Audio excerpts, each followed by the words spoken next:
Yeah, she's the queen of despair. She's the queen of getting really,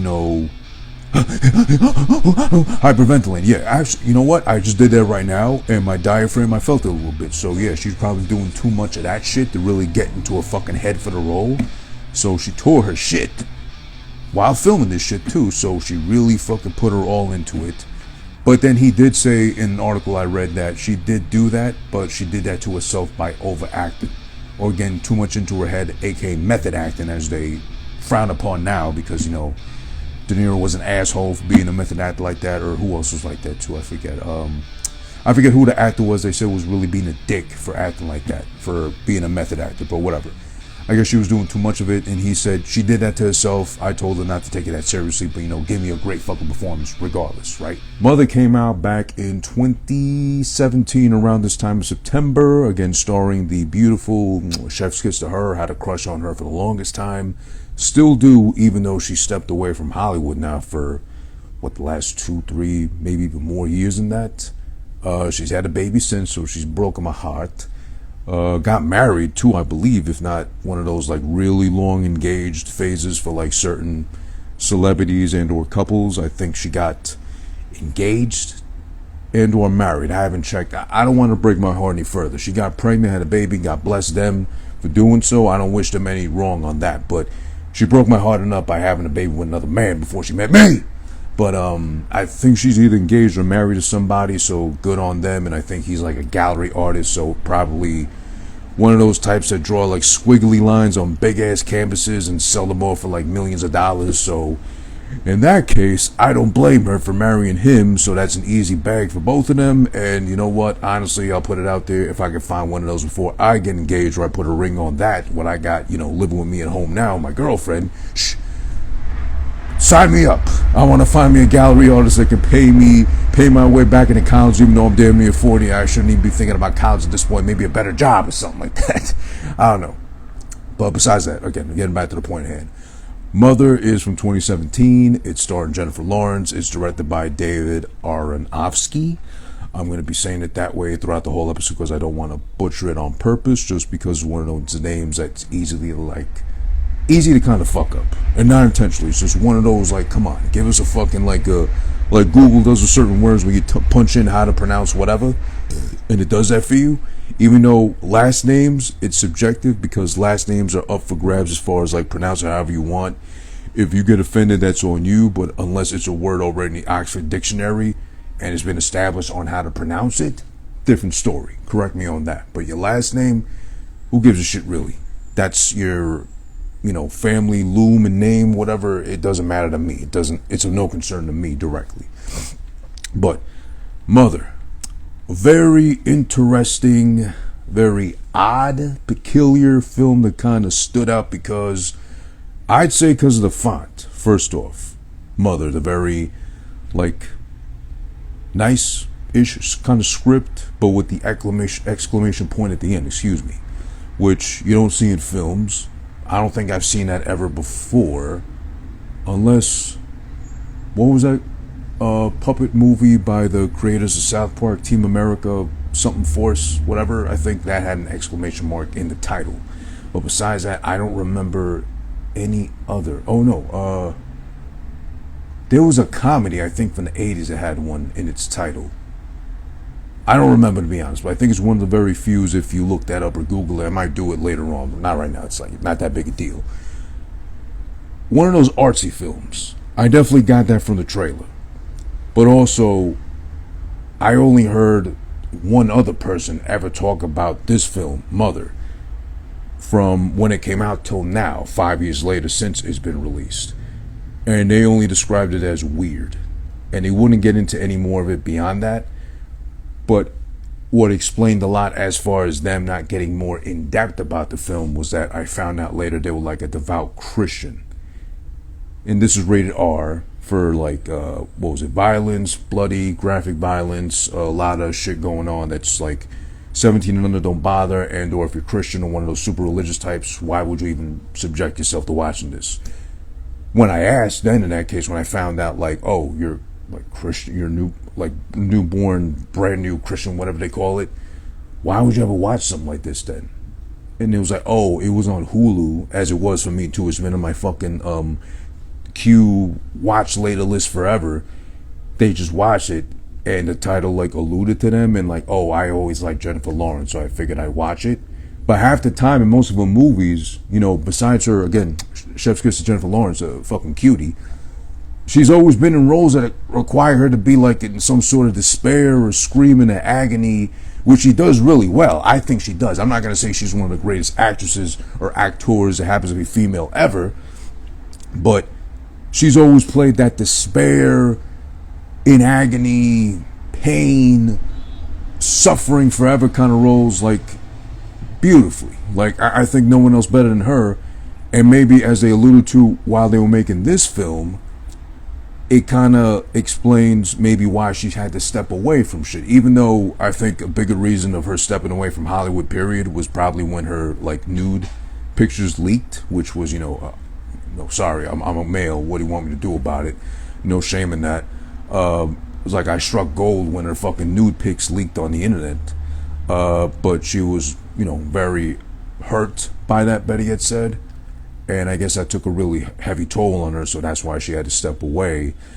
But I would think maybe something like this film right here, Mother, probably had something to do with it, also due to the fact that, surprisingly enough, while either filming or very early on, probably before the filming of this movie, she got into a relationship with the director, Darren Aronofsky, which would explain a lot, because I don't know who else he could have been able to convince to do this role. And then even she said after the fact, like, trivia rumor more leading into, but even she said, oh, after I pull this off, and I think she said pull this off as in I got through it some way, somehow to the very end. After I pulled this role off, I felt I was miscast for it.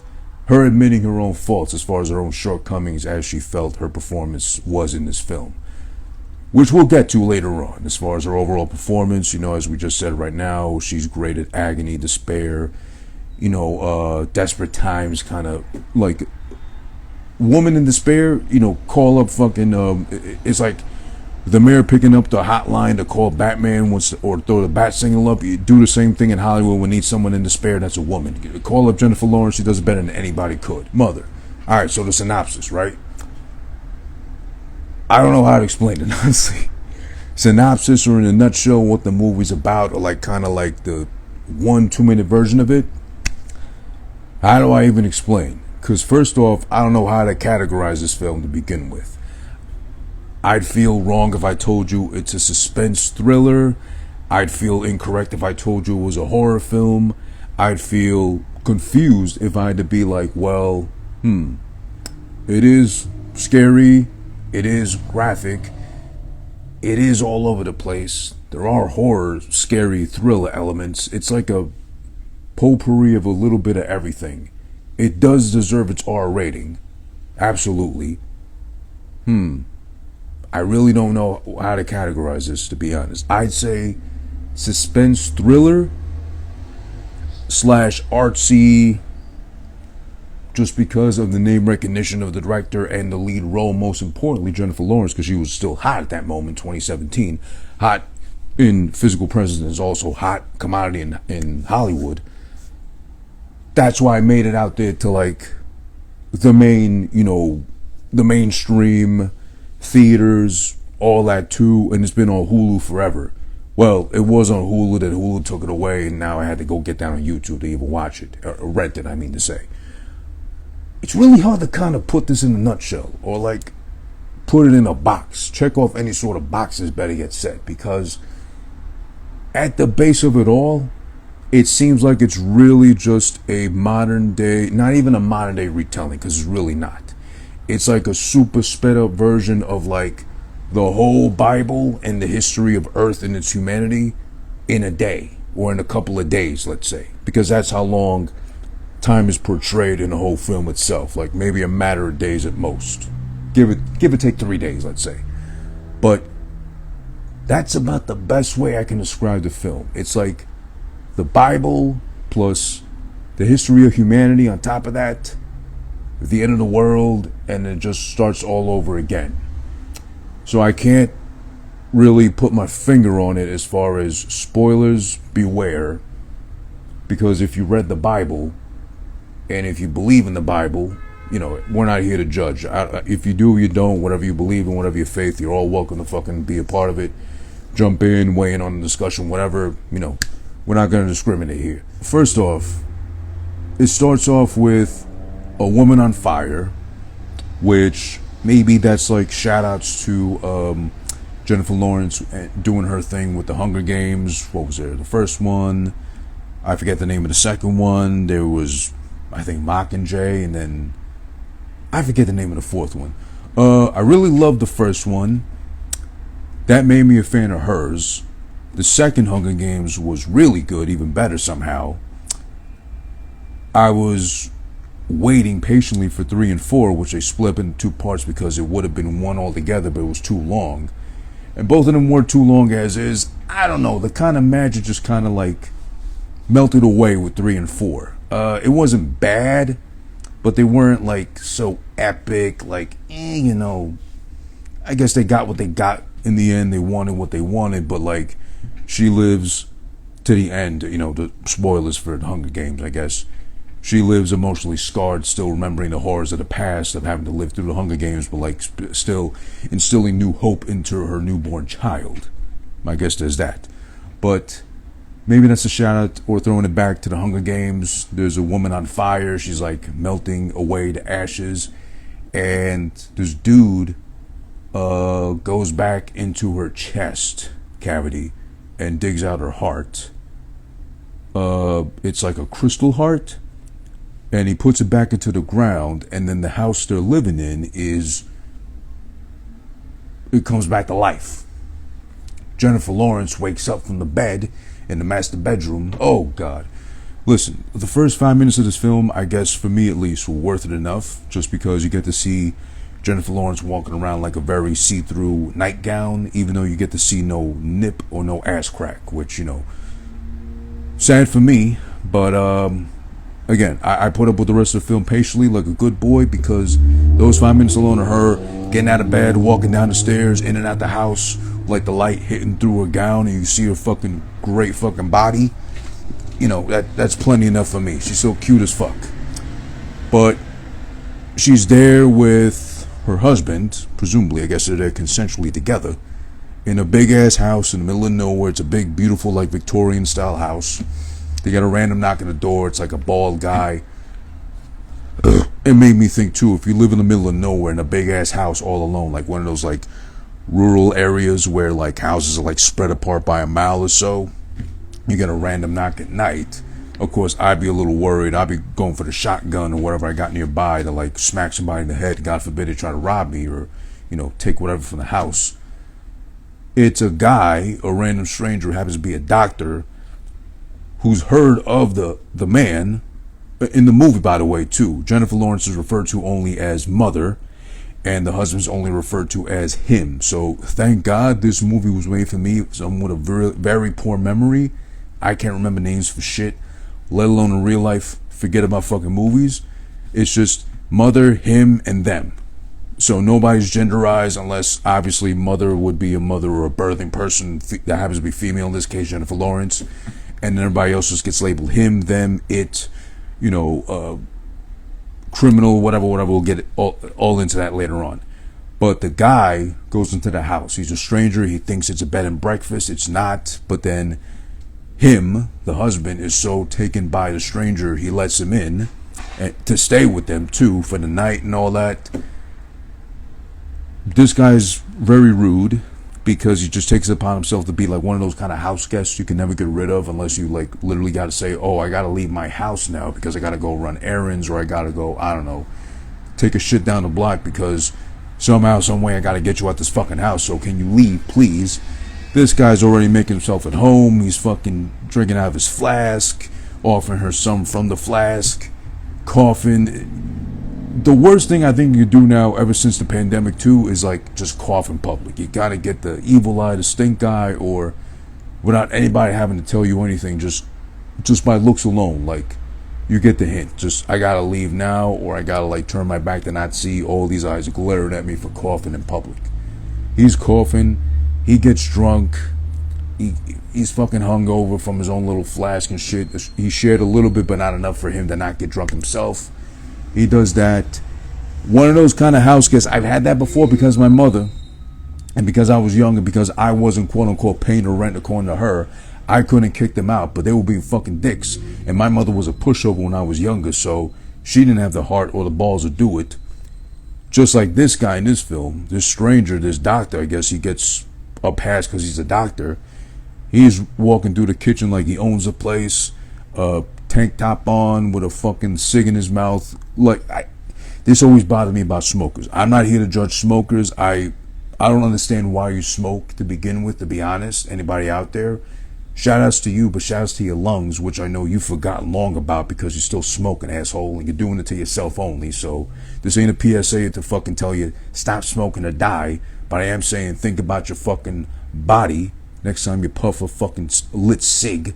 But this guy does that thing I hate the most about smokers, which is what that house guest in real life I had it when I lived with my mother was doing too. Walking around acting like it was his place with his cig, going to the stove to light that shit. Do you not have a lighter? Do you not have a fucking match? Are you not that responsible enough of a smoker? Yeah, you can pay whatever the fucking pack of cigarettes costs for you to go buy that, but then cry, bitch, and moan when your fucking Medicaid or your SNAP or your fucking benefits check don't come in on time every month. You can't fucking buy your pack of cigs, or you're bumming Lucy's off the corner and shit. Does that shit. I hate that the most. Smokers have no rights to have a right of any sorts. I'm sorry. You took it upon yourself to smoke. You found it fascinating enough to smoke. You found it entertaining or engaging enough to spend whatever a pack of cigarettes costs nowadays too, or a carton, whatever you buy out there, to kill yourself at the end of the day. I'm not judging you for smoking weed or CBD or fucking regular schmegular cigarettes or tobacco, cigars, whatever. Do what your heart pleases. But also, I'm guessing your heart and your lungs are pleading with you to stop at some point. Asshole. But he does that shit. He's like acting like the house is his. And to seal the deal on top of that too, he calls his bitch over, his wife, to come and stay with him too, because he's lonely and shit. I guess he was just feeling it out to see if they say yes, and if they do say yes, he'll just fucking spring his wife on top of them too. You know, them being great house guests, at least him, the dude, the husband, is like, oh yeah, bring whoever you want. Bring your wife, bring your kids. Because then she's over there, Michelle Pfeiffer, looking still phenomenal for her age, even though it was 5 years ago, 2017. She's the wife. She's very, upfront, blunt, asking about sex lives, within the first 5 minutes of meeting somebody, which is, in their house on top of that, God forbid,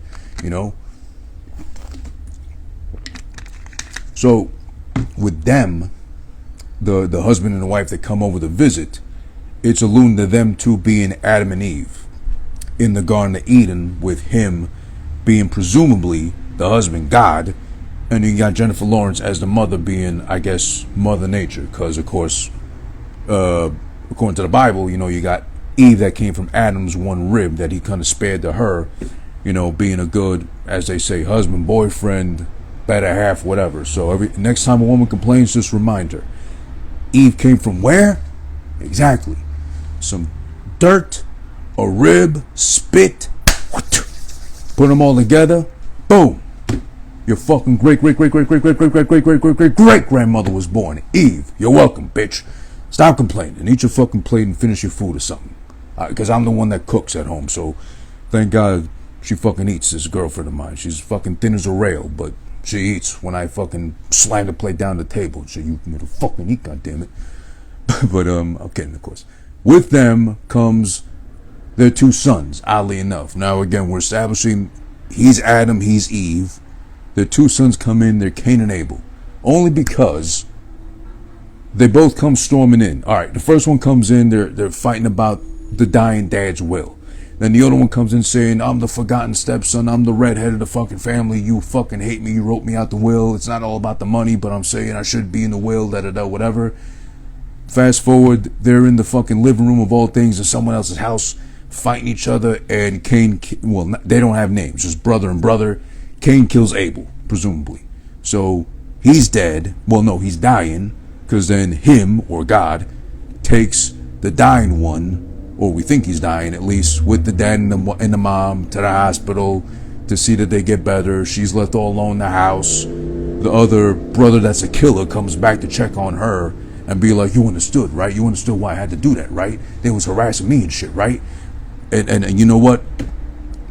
She's left all alone. She's scared, rightfully so, because in the middle of nowhere, big ass beautiful house, and then someone just boom, just pops magically in your living room and shit, and they got red hair on top of that too. I'd be freaking out myself too, or at least I'd have like the, what do you call that thing, like the thing that pokes like the firewood and the coals and shit. I at least have that on hand to be like ready and shit if anything goes down.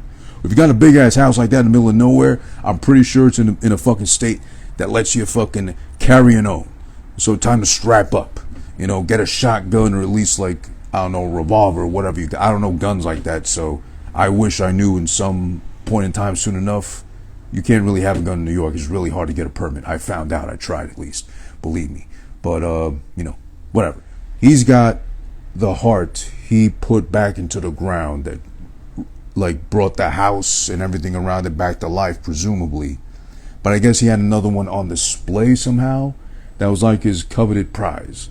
In this case, it would be equal to, let's say, the Garden of Eden, like the forbidden fruit that, like, God told Adam and Eve, I guess specifically Adam, and then said, hey, pass this along to Eve, that dumb bitch. Hey, you can have access, you can get your grubby little paws on everything you see around here except this one tree. This is forbidden fruit. Don't you touch a goddamn thing here, I'll fucking strike down on your stupid candy ass. Whatever. Because God sounds like The Rock, probably. You Rudy Poo candy ass, you motherfucking jabroni. Know all that. So in this case, I guess the forbidden fruit is that glass heart he's got on display, which is like his coveted prize in his study room, because he's a writer, this like him guy. And he doesn't tell anybody not to go in there, but mother, Jennifer Lawrence, is the one that tells him don't go in there, because like the wife, she's really like the Snoopy type, whatever, like looking all over the place where she shouldn't be looking, and she's looking to go up there and check out for herself, and she's like, no one should be up there without his permission and without him knowing there unless he lets you in there. And she keeps wanting to go up there, keeps wanting to go up there, keeps wanting to go up there. They find out, well, no, specifically him finds out, God, quote unquote, finds out the stranger was, after all, like a super fan of his, because he's a writer. He loved all his books. He couldn't help but try to find them. He found him. And wants to be with him all the time and really tell him stories. And him, being God, is like fascinated with his stories about, you know, his life, what he's been through. Like, I guess, as they say, God is there to hear us out at all times. You just say a prayer and he's boom, like, boom, all ears, or all ears, Betty had said, right? She's creeped out because at some point when they're there, the guests, the husband and wife, or Adam and Eve, mother finds a picture of him and or God in, I guess we'll just call it Eve from this point on, Eve's fucking bag. And she's like, oh shit, she's a super fan too. What does she do when his picture in her bag, pretty much? She then finds, while she's looking through her bag, she then finds that Eve went up to the study after being told like 2-3 times don't go up there. She's up there with the husband and they both drop the fucking glass heart. Then him comes back, he's mad, screams at him, tells him to get the fuck out basically because, well, you know, they were assholes. They fucking started fingering shit they shouldn't have been fingering around the house, dropped it, and I guess equaling back to Eve grabbing the forbidden fruit because the devil told it to, pretty much, as a snake. But then again, if Eve was told by the snake, hey bitch, grab that apple, it's really juicy over there like your ass, what was the snake here then? There was nobody telling her to do it. She was just like intrigued on her own to grab the fucking glass heart and take it for herself because she was so enamored by it too. I wonder, are they alluding maybe that Adam or the husband haven't done so? Because they're both in there and they both drop it and they both break it. So then, and here's a really confusing part, because I think, at least in the Bible, from what I remember, God was pretty clear as far as like kicking Adam and Eve out of Eden completely, and they'll never be let back in. No one will ever come back in ever again, as long as I say. But he does the same thing here too. Obviously he gets mad someone dropped some shit in his house that was his, he gets upset, he yells, finally he breaks, like, the pacifist character he's been displaying all along. He's like, whatever, leave please, whatever, referring to the study. But she's the only one to tell them, you need to leave, you need to leave. And then when she keeps telling him you need to leave, the sons are there. Again, we go back to Cain killing Abel, or one of the sons killing the other ones too. And then it's a mess. But they're not leaving. They haven't left. They only leave because they got to go to the hospital to see that the one kid isn't dead yet or something. So after that shit, it's really confusing again. Because now they're back from the hospital.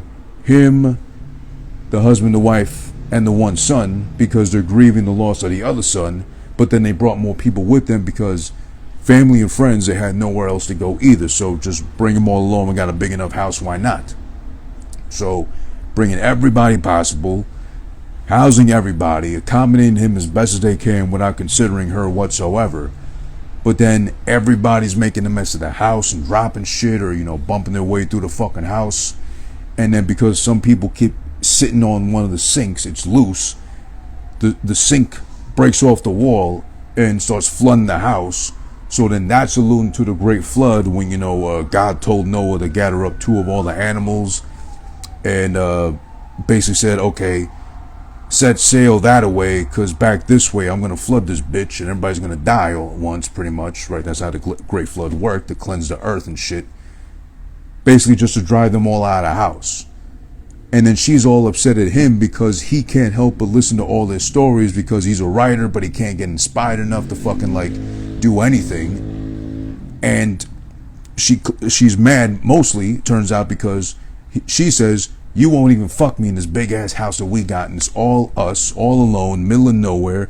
No one's supposed to know you're here, but yet you let everybody that fucking passes you by come in here because they're a fan of yours, and you haven't done shit. You haven't even fucking figured my pussy and shit, all up in his house. I guess that's his Viagra. I guess that's what gets him excited enough to fucking jump her ass and just take her at the stairs. And I would think every couple that wants to have a child, of course, or every woman that wants to have a child, of course, magically the next morning they wake up in bed. It's one of those things, actually. Who was it? Tony Baker. Shout out to Tony Baker. I love him. Great comedian, funny ass guy. Great on fucking Instagram and TikTok. He made a post recently about why do sex scenes have to be so sex-filled in movies. Like, you can allude to the sex, you can kind of lead us into the sex with the kissing on the neck, maybe a nipple exposed or whatever, but we don't need full-on pumping in a film. We get the point already. It's going that route, because then shit gets uncomfortable at home. You're watching some shit with maybe your family, or growing up you're watching with your parents, and then like there's sex on the TV, and then you gotta both turn away. Like, my parents would like just flip the channel to something else completely and not even bother going that, because they thought, oh, once sex is on, it's like the movie might have started like 5 minutes ago, and like the rest of the fucking hour and 45 minutes is just straight on sex. We can't watch this shit no more. Nope, sorry, you gotta be older to fucking finish this shit eventually. They'd always do that to me. But no, they don't show no sex. It's a lot of dry humping. It's a lot of sweaty, dry humping on stairways. Flash forward to the bed. They wake up in bed next to each other, and then she just like repeats herself like a parrot. I'm pregnant. I'm pregnant. I'm pregnant. I'm pregnant. And he's waking up, and he's, of course, thank God. Well, thank him, because him is God in this case. He's happy. He's like, finally, we did it. Yes, my super sperm bust through your egg. Finally, we got a baby and shit. So this alludes, I guess, to Jesus per se, because this is right after the flood. Because it's also a little confusing, because they get out of bed. This is already exactly an hour and 11 minutes into the film. They get up out of bed. They're both happy and giddy and shit. He's all fucking, just jumping for joy, because now, after nutting, I guess, it does clear your mind, though. After fucking nutting after a while, you're fucking like brand Nubian, pretty much. He's newly inspired to write all over again, because he's a writer, right? And I guess after the flood, and the earth has been cleansed of those sinners and shit too, he's like newly inspired to rewrite everything, alluding to the earth, or humanity itself. And at an hour and 11 minutes in, she says, quote, "You keep writing, I'll get started on the apocalypse." Because up until that point, it's like, is this about the Bible? Is this about God, or is it not? But that's clear enough right there, but a little too clear, as in too literal. If you didn't get it up until now, an hour and something minutes in, this is about the Bible, dummy. Because she says again, I'll get started on the apocalypse, which doesn't even come off clear as a joke. Can't be made into a joke. Not saying that's not funny, but it's more like that's a little bit too much of dry humor to the point where why would you even think of that, saying that? It makes no sense even as a joke if that's how it was intended. But she says that. So then, there's in a little bit of fucking, like, in less than 2 minutes already, she's got a fucking belly. It's poking out. It's like at the last trimester, ready to just fucking drop at any second. Literally like a fucking, like a surprise album drop from Beyonce at midnight on a Friday. It's just right there next morning and shit. This belly of hers, she's walking around all proud with the fucking hunched back, with the arched back, excuse me, not hunchback, because you'd be leaning forward. She's leaning back because, you know, the belly's too big and protruding. And he's still writing like crazy, writing like a fucking madman, writing like a maniac pretty much. Like the walls are fucking pinned with fucking notes he's either drawn or made or whatever, writing a new book. He finishes, he hands the note or the book to her. She's like, it's amazing. She starts tearing up. They immediately get a phone call, and it's his publisher saying, oh, we love the book. We need to put it out right away. And then the publisher hangs up, calls back in like less than a minute, and says, oh, we need to start doing press runs, all that shit to promote it properly. And the next thing you know, there's a crowd of people outside the house from out of nowhere. The crowd gathers, and it's a bigger and bigger crowd every time they start to gather, to the point where it's nothing but a sea of people outside the home that just love him so much and can't wait to see him in his presence, in his fullness, you know, bestow his blessings upon them and be like, yes, my child, blessed my child, blessing my child, and all that too. And she's all in despair like, I want my husband back. I made food. It's getting cold. Come back inside, please. Fuck these people. Doesn't matter. And besides, you only fucked me once, got me pregnant once. You need to do some more fucking over here after we finish eating and shit. But he's not listening. He's all fucking taking in the glory and fucking waving like R.I.P. to Queen would. You know, once a day, go outside, ride the horses and the carriages and wave at the people. Oh, hello, I'm the queen, hello, and all that, right? He's soaking in there, all in, basking in all the glory and shit. Like Keith Lee and shit, basking in his glory kind of thing. She's in the background, playing the back, no choice, just antsy, just getting desperate. What the fuck are all these people doing here in my house? Obsessed with my husband of all things. My husband is mine, goddammit. That's my sperm, for God's sakes, or for his sakes, because he's God, supposedly, in this shit. And they start making their way into the house because he starts inviting them all in. Even though she made a big-ass dinner, a big-ass spread to celebrate that, she's pregnant, about to fucking drop anytime soon, and he finally finishes his book. They're all inside now, all these people from out of nowhere. They're like just swarming the house, taking over and shit. Slowly filling the house up to the fucking tip top, basically just full of people toppling in over each other. And it's just fucking crazy. Then she's telling people to fucking get out the bathroom, get out the fucking house, get out the room, get out the bedroom and shit, because there's one of those bum-ass looking old motherfuckers. It's one of those stereotypical looking hobos. The old white man who's like so dirty he turned tan and shit, with like a pristine white beard somehow, with like a hat, like a beanie on and shit. He's legit taking the covers off the bed and cover himself on the floor to lay down on the floor and like, oh, just don't mind me, I'm gonna lay here for a moment. She's like, get the fuck out of here, it's my house, asshole.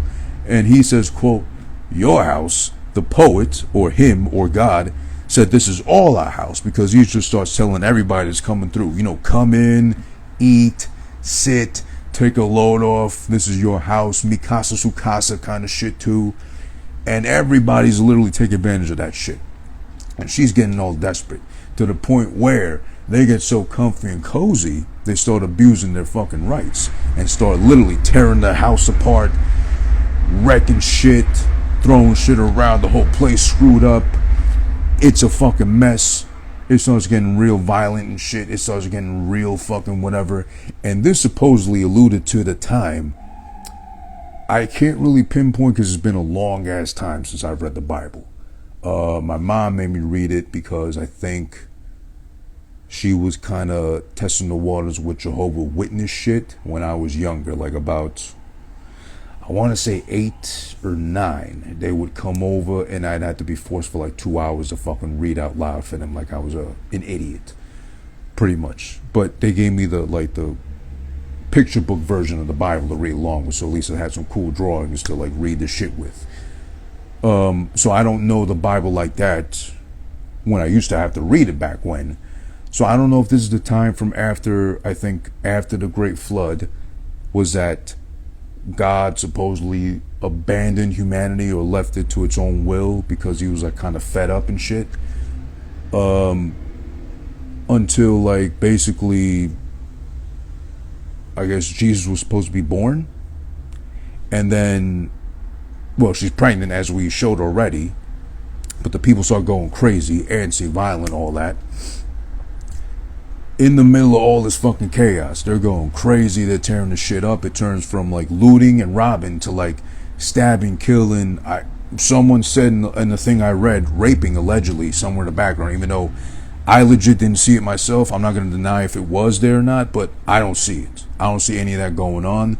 The only thing I do see, and I think maybe they exaggerated the rape part, was that a guy was trying to hit on her a lot, even though maybe he knew already that's, you know, the poet's wife and shit, but he was really coming on to her, trying to like feel her up, like grab her fucking tits and all that too, and then calls her a cunt because she won't give it up like that. And oh no, actually there was one guy that just comes up to her, like grabs her whole jaw and like starts checking her teeth and shit too, and then like someone pushes him off. Everybody starts killing each other. It's like a militia invasion too, like SWAT teams come in and it's all insane. It looks like, if you ever seen those movies, The Raid 1 and 2, it looks a lot like that. Like someone just busted into their house and just fucking started karate chopping and machine gunning everybody in sight. Brains are getting blown out of heads and people are losing limbs and getting chopped up and torn up and all that and blown up. It's pandemonium. But then the poet, him, leads her into a room, I guess his private office that we don't see at all, to finally have the baby. It's a baby boy. She has it in silence. People are right outside the door demanding to get in pretty much, but he's locked them out. But after she's barely held the baby in her arms for like, what, maybe a couple of minutes or something like that, he's demanding and he's getting mad at her for not letting them see the baby. In this case, alluding to, I'm guessing, Jesus. So then does that make her Mother Earth? Does that make her Mary? I guess. But then who's Joseph? So does that make the guy, him, Joseph? No, because Joseph didn't have that much power. Joseph was basically the cuck for God and Mary, and or the Holy Spirit was a sperm, I guess, that helped make Jesus. This is where I'm confused again, because it's like it's not clear. Like, is he Joseph? Is he God? Who is he? Or Moses? Because then again, you know, the fucking Great Flood, the flooding of the house, all that too. They finally had the baby. She's like really like protective of the baby, rightfully so, because she wants to share it with the crowd. He wants the world to see it, and she's like, no, my baby's my baby. I want to keep him safe and shit. He waits till she falls asleep, takes it from her arms, and gives it to the people, literally to like, here's my baby. Take a look up front, you know, up close and personal and shit. She realizes that. She runs to him to grab the baby back from him. He don't got it in his arms. It's like going away in the crowd. The people are like making the baby like body surf and shit, like do at concerts. And at one point, one just grabs the baby by the neck and just snaps it in half, so the baby's dead. And then they drag it to the fucking like the altar they made to like pray for like its sacrifice, its body, I guess. And then there's a main guy there, like a really devil-ish looking character, who like gutted the baby, whatever was left, to give to him to the altar, and then everybody around them is like eating away like the bits and remains of the baby. And that relates back to communion at church, where, you know, they drink and eat the body of Christ in, I guess, his memory is what it was. That part too I never got about church. That's why, you know, like the Catholic thing ain't really for me. I just do it, you know, because my girlfriend is religious. Not super duper religious, but she's like, you know, church every Sunday if we can, pretty much. So that's alluding back to communion, because why do we eat the body of Christ and drink the body and the blood of Christ? So she's really upset about that. Obviously, they just literally killed the baby in front of her and ate the baby on top of that too. So she grabs some broken glass, she starts stabbing motherfuckers up, kills like maybe 4 or 5 of them standing by. But then like the priest, devil-like guy, grabs her, like knocks in the head, knocks her down to the ground. They all just start ganging up on her, just stomping away at her, and like beating her like almost to death until like finally God comes back, saves her ass, and says, "I'm sorry for what happened. This is horrible, but we got to find a way to forgive them all for their sins." And she's really going out of her mind trying to figure out, what's your fucking game here? How the fuck are we going to forgive these animals, these assholes, for doing what they did to our child, our baby, my baby, better yet said too. But I guess as they say too, God forgives no matter what. Or like DJ Khaled said, God did.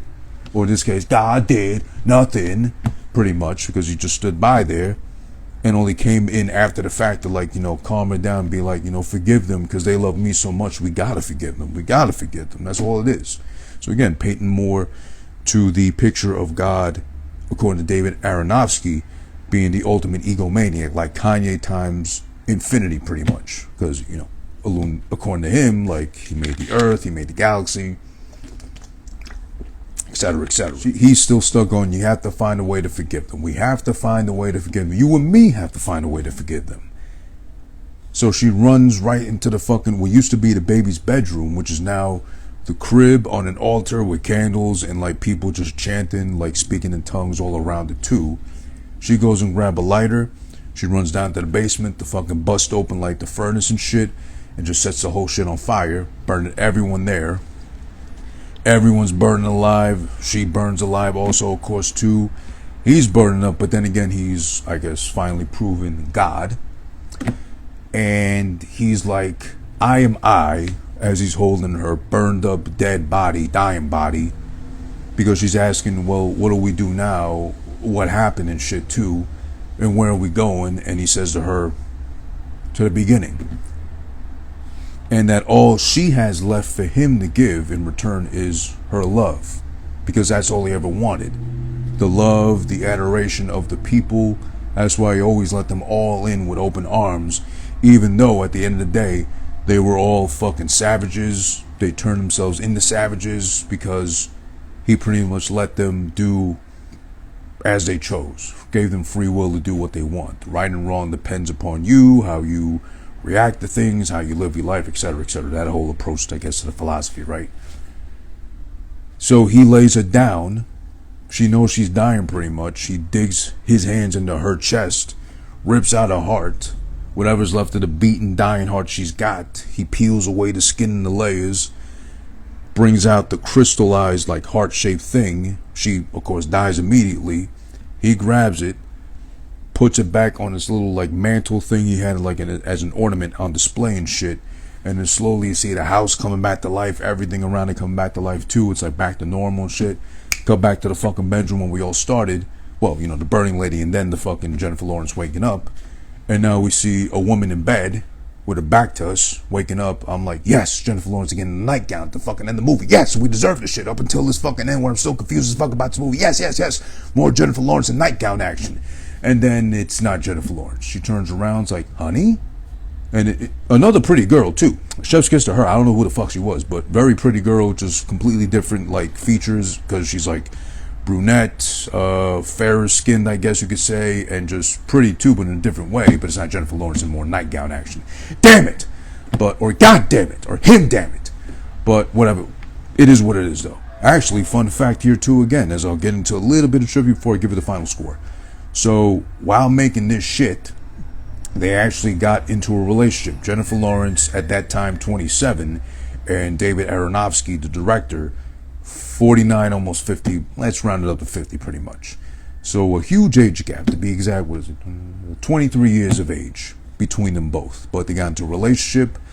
I think they said it only lasted like, whatever, the length of the movie and up until 2017. So like a year and a half-ish of a relationship. She stayed single for a little while after that. And I think in 2019 she announced her engagement to, like I said, I think it was a gallery artist dude, whatever. So probably, yeah, bro. That's how all this fucking text backs to somebody starts off with. And like, you know, he ends the shit like with peace emojis and squiggles lines on portraits and just sells them for millions of dollars. So, I can't really blame her if she got with like a millionaire like that. So God bless them both. She already broke my heart already with having a baby with another man. She could have asked me first to be like, hey, if you had a crush on what's that fucking late night host? What's the other late night host that's on like CBS or one of those networks that's not Jimmy Fallon, who's like annoying enough and not really that funny too? I'm sorry. But she had a crush on him. She revealed that to him on his show. Seth Meyers. There we go. Seth Meyers, I think. Right? Seth Meyers, I think. But yeah, she's broken my heart plenty of times enough. So yeah, one more time, she breaks my heart with fucking having a baby without my consent. Without me, at least. But yeah. Going back to that, yeah. So yeah, that was a rumor. Well, no, that was a reality. She did confirm that they were a boyfriend, girlfriend during the filming of the movie. Also, before we jump into more trivia, before we get to the final score, of course. Basically, this shit was, as I read, was written in 5 short days by Darren Aronofsky. I'm still confused. There's a lot of, I'd say, holes to fill in the plot. What the fuck was the point? If you really wanted to point out that we're slowly but surely killing the earth because we're all scumbags that are too guilty and obsessed with, heavily consuming electricity and fossil fuels and all that too, you could have just made a fucking mockumentary or a documentary or a short film about how we're slowly but surely killing Mother Earth.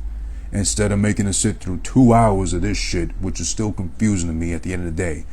Is it about the Bible? Is it about humanity being assholes currently and back then and surely enough in the future, of course? What's your fucking beef, bro? Or I forgot.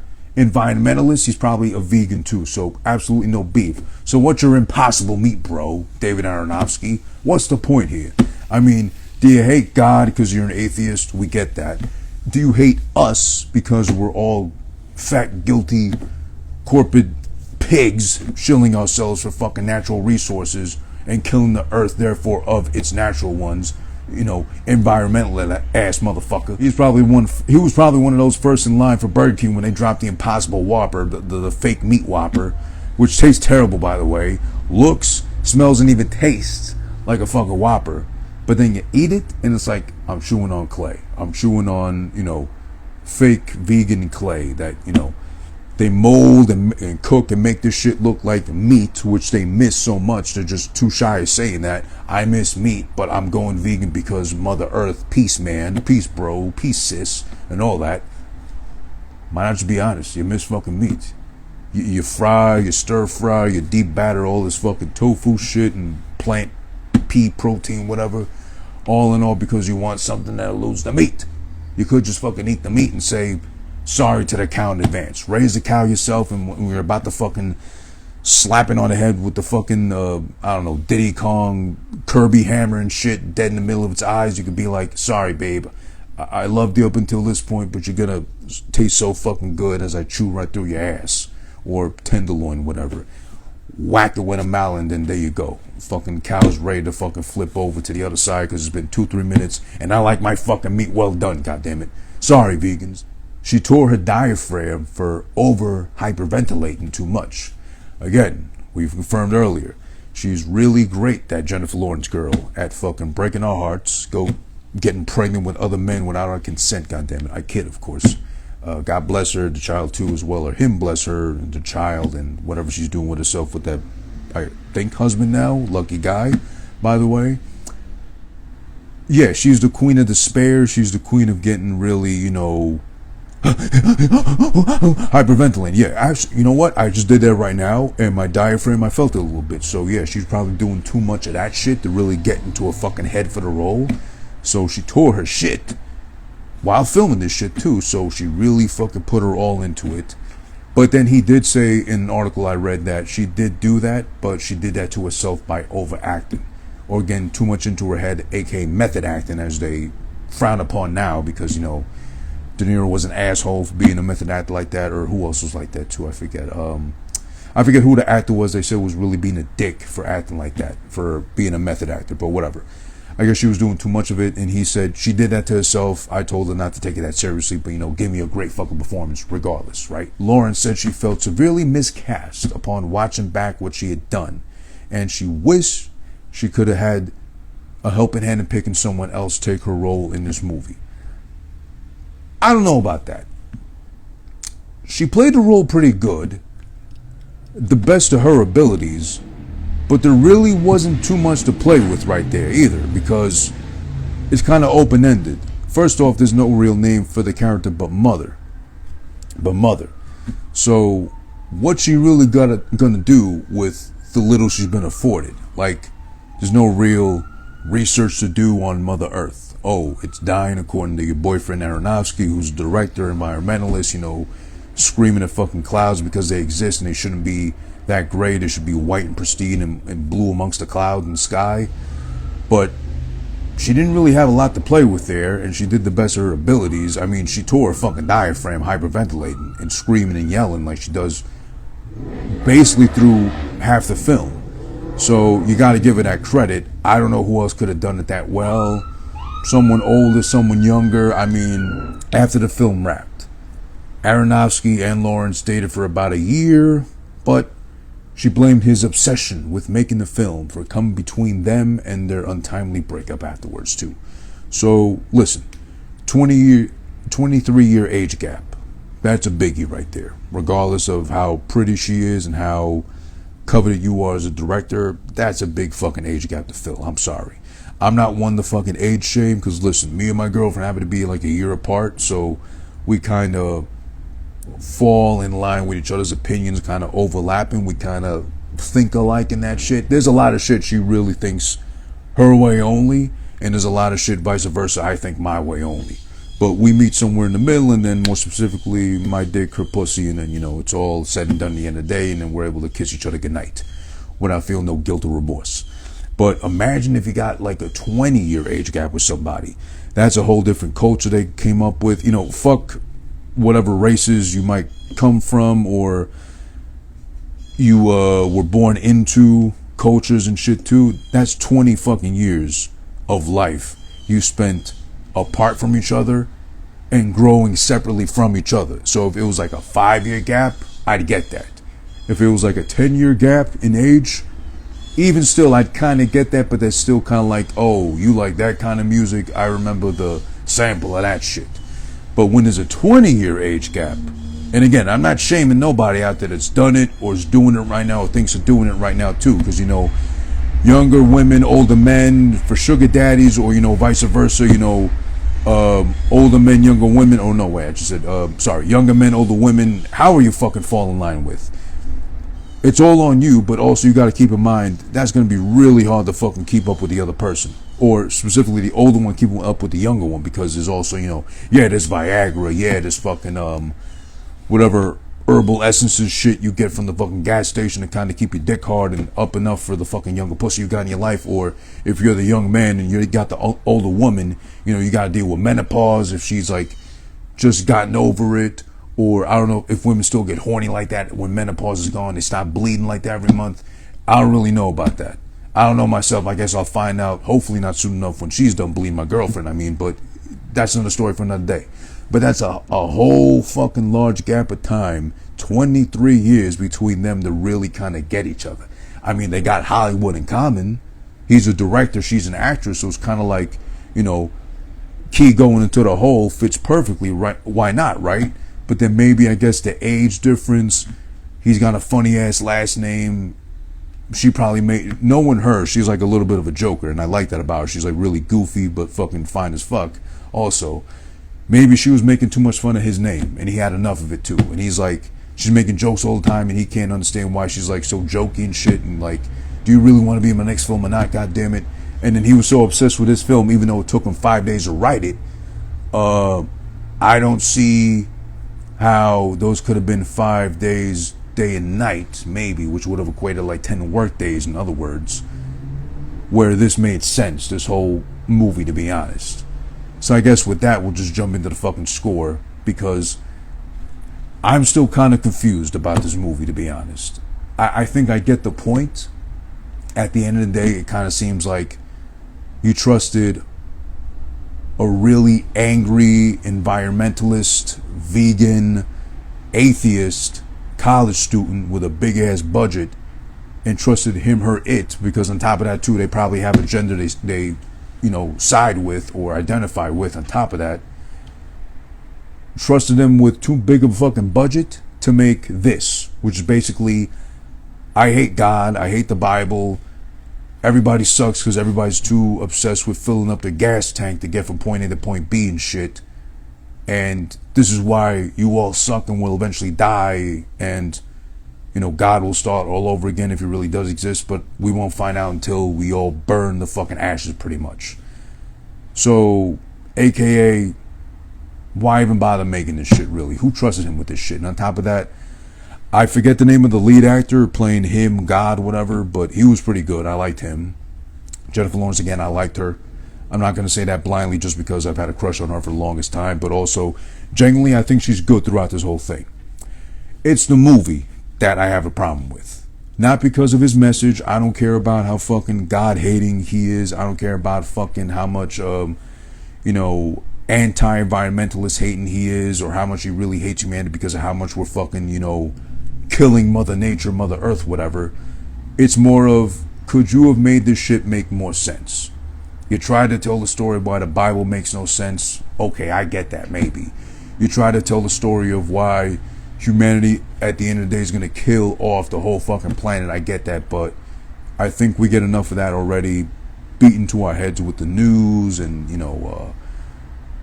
all these fucking ads taking over fucking YouTube. Whenever you try to watch a 10-minute video, you get 3 ads about, solar panel roofing and your gas and the cow's farts are slowly killing the earth and contributing to global warming. Like, come on, stop guilt tripping me already. I get it. We should be more conservative of our fucking fossil fuels and natural resources, but take it easy a bit. This is just a really expensive fucking promo video for that, Shame on you for believing in God. Shame on you for fucking killing Mother Nature, pretty much. So I really gotta be honest in saying this. It is a good-looking movie, though. Special effects are pretty good and convincing. Jennifer Lawrence's despair and agony and biting her fingers and just watching shit go to hell basically all around her, and how beautifully she acts through it and convincingly she acts through it, is the saving grace. Because in all honesty, out of 2 years I could give Mother from 2017, starring Jennifer Lawrence and directed by Darren Aronofsky, I gotta go with Do What You Can and Pretend You're Flailing in the Air in an Elvis jumpsuit. Okay, is it okay if I at least improvise? Because I'm Elvis in the air in despair. I didn't mean to rhyme. It's just, and I'm not trying to write an original Elvis tune. I'm just trying to get into the mindset of Elvis in the air kind of thing. So it's all just him on a string, most likely in a dark room, cut close to his face so it doesn't look like he's not there, but it's so clear, like a sore thumb sticking out, that he's not there in the air. But then again, it's all right. He don't got to be doing his own stunts like that either. So, of course, they cut to him when he's like maybe 5 feet off the ground. 1 ear out of 2, at best. Again, pretty good-looking movie. Definitely on a budget went to that. Jennifer Lawrence saves the day with her performance. The lead dude was good, too. I liked him overall. Michelle Pfeiffer still holding up great.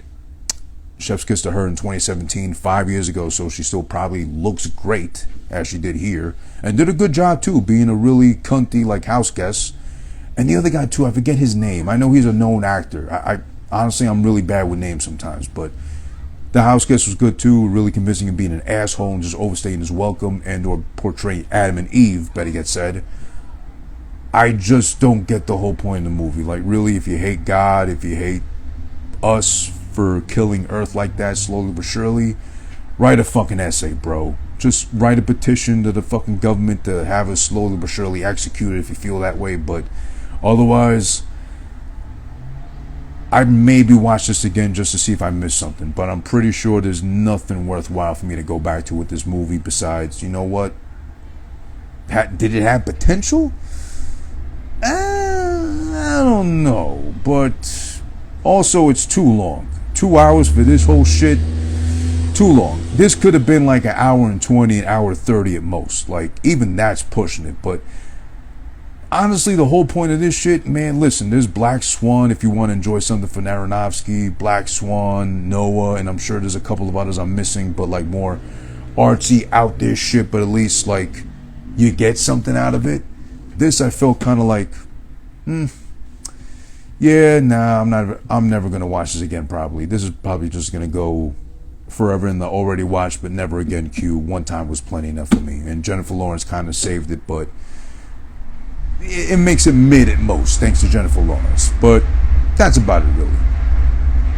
Also, some points it moves so slow and so much about the fucking swooping in and out of the house and the fucking face just like cleaning the toilet, doing dishes, whatever. I felt like I was watching a Lifetime movie by mistake instead of fucking YouTube watching Mother starring Jennifer Lawrence and shit. And then someone's head would get blown off, or like, you know, she'd be screaming at him most of the time while he's taking a piss to like answer her and shit. Then I remembered, okay, not Lifetime movie, it's YouTube with Mother. And oh boy, bet your mother's ass I'm never watching this again. I'm sorry. It's not terrible, but it's like there was really no point to this. It was mid. It was okay. Again, just 1 ear out of 2 at best. That's all I can really give it. I'm Who This, at Who This Is One, of course. Here my at, as you can see, on YouTube, Instagram, TikTok, Twitter, all that good shit.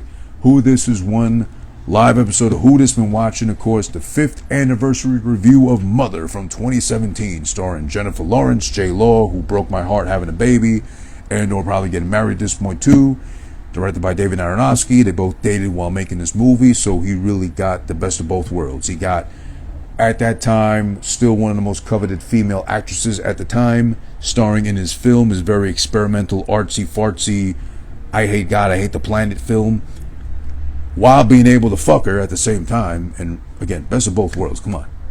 Imagine your lead actress is done on set with shooting, all emotionally despaired, tearing the diaphragm so much she's getting into the fucking role like that, and you're there to swoop in and just fucking be like, you know what, honey, baby, it's alright. So kissing, kissing on the neck, kissing on Jennifer Lawrence's neck, oh, Jennifer Lawrence, take it easy, baby, you acted your little heart out there, oh man, oh, thank God you got the nightgown on you open the movie with, we can see somewhat through your titties and some little bit of your ass crack too. Oh, take it easy, babe. I'm here to console you. Just think that I'm God. I'm here for you, and you're my mother nature. As he's all boned up and shit. You know, he's 50 at the time, so from someone who's almost 40, 4 years shy of 40 myself, I'm still able to get it up. And proof enough, probably too much info for you, I'm sorry, but proof of that is every day I wake up just like that.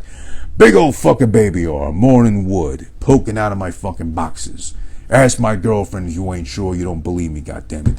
She can't miss that thing. She turns around, it's poking in the fucking eye. What'd you expect? Who just been watching, of course? Yo, it's over. Alright, it's over. It's over. Move the mic. Move the mic. Thank you. Alright.